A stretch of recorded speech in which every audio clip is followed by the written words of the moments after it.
राजा colander एक ऐसा शख्स जिसका नाम लेते ही आज भी प्रयागराज के लोगों के रोंगटे खड़े हो जाते हैं।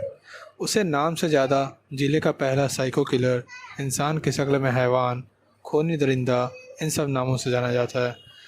वह अपराध बस इसलिए नहीं करता था कि ये उसकी फितरत थी, बल्कि ये उसकी मानसिक खुराक थी।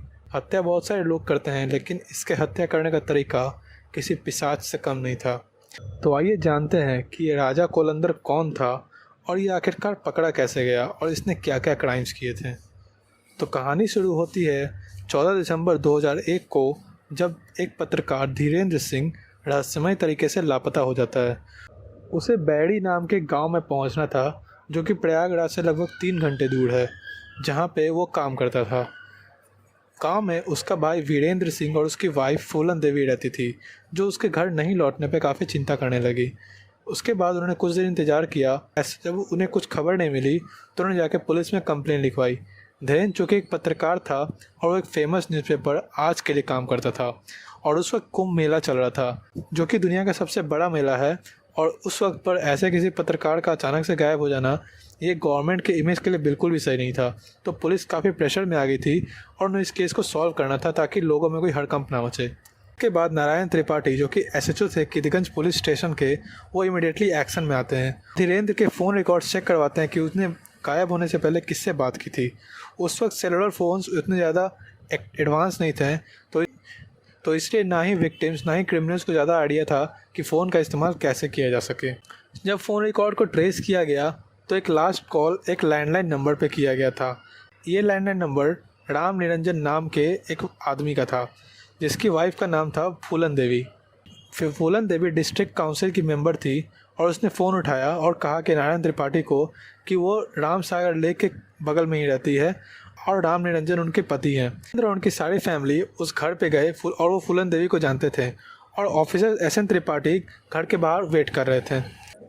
तभी उसने देखा कि एसयूवी, जो कि टाटा सूमो थी, उसमें राजा कोलंदर था और वो कहीं भागने की कोशिश कर रहा था।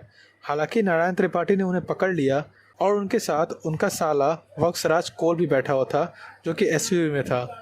पहले तो उसने सारे एक्यूजेशन को डिनाई किया कि उसने धीरेन्द्र सिंह का कत्ल नहीं किया है।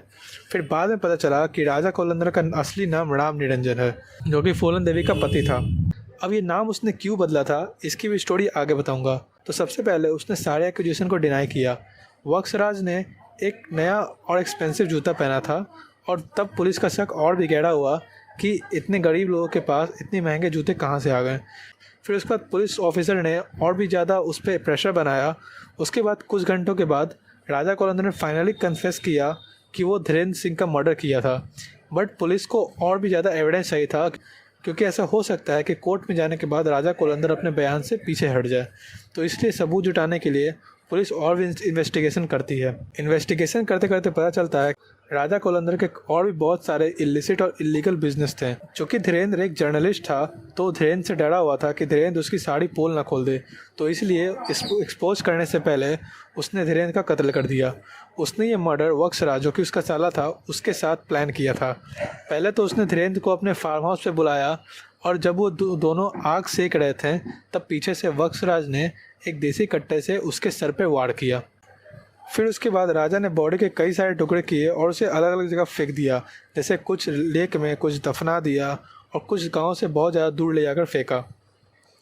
राजा कोलंदर एक ग्रेड 4 एम्प्लॉय था सेंट्रल ऑर्डिनेंस डिपो में, जो कि चौकी में है। उसका पे और लाइफस्टाइल दोनों अलाइन नहीं करते थे, क्योंकि उसका पे काफ़ी कम था और उसकी लाइफस्टाइल बहुत ही बड़ी थी और लैविश थी।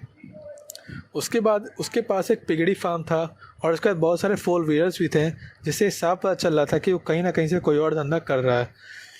पुलिस फिर उसके बाद उसकी सारी फैमिली को कस्टडी में लेती है। उसके बाद उसकी फैमिली को टॉर्चर किया जाता है।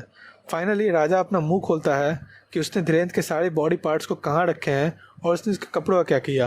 राजा के कन्फेशन के बाद पुलिस ने जब इन्वेस्टिगेट किया, तो उसके पिगड़ी फार्म में से बहुत सारे ऐसी चीज़ें निकली जिसे आप सुनोगे तो शॉक हो जाओगे। तो सबसे पहला था राजा की डायरी, जो कि लाल कलर की थी। उसमें जो लिखा था वो काफ़ी शॉकिंग था। उसमें 14 नाम थे एक एक करके, और ये 14 नाम वही लोग थे जिनका राजा ने मर्डर किया था, और लास्ट नाम धीरेन्द्र सिंह का था। पुलिस को देख के ये पक्का पता लग गया था कि उसने किसी मामूली क्रिमिनल को नहीं पकड़ा है, बल्कि एक साइको सीरियल किलर को पकड़ा है, जो कि बहुत सारे लोगों की हत्या ऑलरेडी कर चुका है।